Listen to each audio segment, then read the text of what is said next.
As many of you may or may not know, the Smith & Wesson Bodyguard has been one of my all-time favorite concealed carry guns. As a matter of fact, last year I made a video that I have actually, that whole year, I only carried that gun.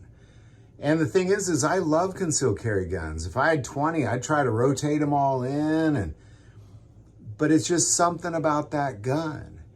I mean, it's the size of a deck of cards. It's incredibly accurate. And there's a lot of things I like about it, but I'm not going to get into that quite yet. I want to take a moment and talk about the Bodyguard 2 first. Now, the only complaint I had about the Bodyguard, it was my only complaint, incredibly accurate, incredibly concealable. The only complaint I had was the capacity. And the capacity was really, you're dealing with 6+1. Is one more than a revolver is going to give you. And I was fine with it, honestly. I was totally fine with it until the Ruger LCP Max came out. Now, once the Ruger LCP Max came out, I actually bought that gun. And then I carried it for a bit. But it wasn't nearly as accurate, not even close, not even close. I'd rather have 6 accurate shots than 10 inaccurate shots. And that's really kind of what it came down to, was I got rid of the LCP Max, and I know a lot of you are like, oh, I have it, I love it. It wasn't as accurate, my experience, not nearly. Like, there's a video of Jerry Michalek drilling a steel target over 350 yards with this tiny little Smith & Wesson Bodyguard in 380. So I know what it's capable of, and I've experienced that myself. So I got rid of the LCP2, and I just kind of was like, come on, Smith & Wesson, like, come on, like, double stack this thing, man.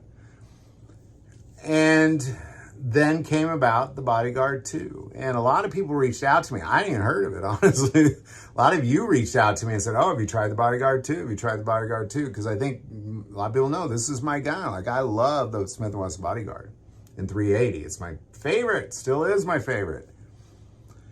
And I really wanted the Bodyguard 2, really wanted it. But here's the problem. I will not be buying the Bodyguard 2. I'm not. Nobody sends me free. I mean, occasionally, in my whole life of making videos, I bet I've gotten like 6 free guns. I don't get a ton. Most of the guns I review are either my guns, or I borrow them from somebody, or sometimes I'll buy a gun and then I'll take it in and trade it for another gun, that kind of thing. But you always lose money on that. And right now, everything's more expensive. Make less, and everything's more expensive. You put those two things together, there's not a huge budget for guns just to check them out. And the problem, if this was a gun I was going to carry, I would go buy it. I'd go buy it today. But I'm not going to carry it. I'm not going to carry that gun. And everybody's talking about how great this gun is. Is this the best CCW out there? Here's my problem with it. And this is only my problem. Please hear what I'm saying, that this is me. I'm a work in progress. But the Smith & Wesson Bodyguard, the original one, the one that I carry, every single shot is double action only. It's like shooting a revolver. I love that. I love it. I don't need a manual safety. It's got one, but I don't need one. I leave it off. I don't think I've ever put it on. I can absolutely stage that trigger to get as accurate a shot as I'd like. And I could pull and shoot, just pull and shoot, pull and shoot, pull and shoot. The new Bodyguard is not the same Bodyguard. It's the same name, but it is a totally different gun. It's a totally different gun. It fits the same niche for Smith & Wesson, so they gave it the same name, but it is not the same gun. Not even kind of the same gun. The problem that I have with the new Smith & Wesson Bodyguard 2.0 is that it's striker fired. This is a pocket pistol. This is a gun that I often carry in my pocket. Or I might carry it in a small bag, or I might carry it in a tiny little holster. Like, I have a pocket holster. I don't put it in my pocket holsterless, for the record. But I'm still just stuffing it in a pocket. I'm throwing it in a bag. I'm throwing it in a backpack. I'm throwing it here. I'm throwing it there. I'm throwing it there. I'm throwing it there. And I am absolutely certain that double action only gun is never going to go off. It will never go off. Never. I will never have an accidental misfire with that gun. The new Bodyguard 2.0, not so much. It's a striker fire pistol. And, you know, again, I'm a work in progress. A lot of people have no problems carrying a striker fire pistol. I'm not one of those people. I'm just not one of those people. Now, and again, I'm a work in progress. Trying to holster it and catch it on some clothes and you shoot it, that will never happen with a double action trigger. Never happen.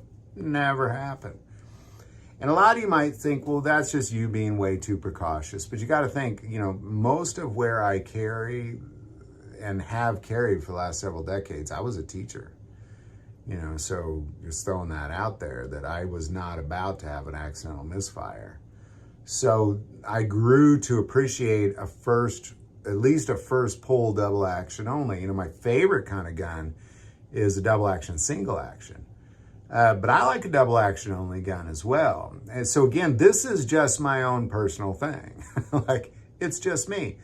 I'm not buying the Bodyguard. You know, if somebody gave me one, I would definitely test it, but I'm not dropping $400 to test a gun that I'm certain I'm never going to carry. Like, I'm never going to carry that thing.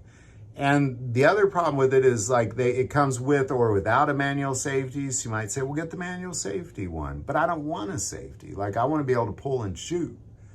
I want to be able to pull and shoot. And I want that first shot to be a double action. That's what I like to carry. That's safe. It's effective. If you train, it's just as good, if not better. Because someday I'm sure I will test the Bodyguard 2.0 because I'm curious about its accuracy. I'm very curious about it. But I'm just not going to buy one. I'm just not gonna. Like, I'm not gonna. Like, I'm kind of at that phase in life where, you know, the kids are grown. We've got 3 in college. We got 1 getting married next year. We got, you know, like, my wife's trying to retire soon. Like, I'm not dropping $400 for a gun that I am certain I will not carry. You know, again, most of the guns I test are usually other people loan me guns, or you know, that kind of thing. Or if I buy a gun that I know I'm going to carry, I'll test that gun. Or I'll buy that gun and test it. So I just want to share it. Again, it's my own thing. I'm the only guy probably on the whole internet that's like, I'm not going to carry that one. Everybody else is like, oh, I love this gun. I love it. But I'm just being honest. It just isn't for me. I would like to have the original Smith & Wesson Bodyguard with the double stack. That is not what they did. They did a totally different gun, essentially a tiny micro Smith & Wesson shield is ultimately what it is, tiny little thing, and made it a double stack and called it a Bodyguard. But it's not at all what I was asking for. And again, they're not listening to me anyway. Not like they're going to make me a gun, you know. So I get, like, I hear you. Everybody's going to disagree with me. They're going to say, well, you got to go with the technology advancements and that sort of thing. But I'm just saying, for me, I will not be carrying the Bodyguard 2.0.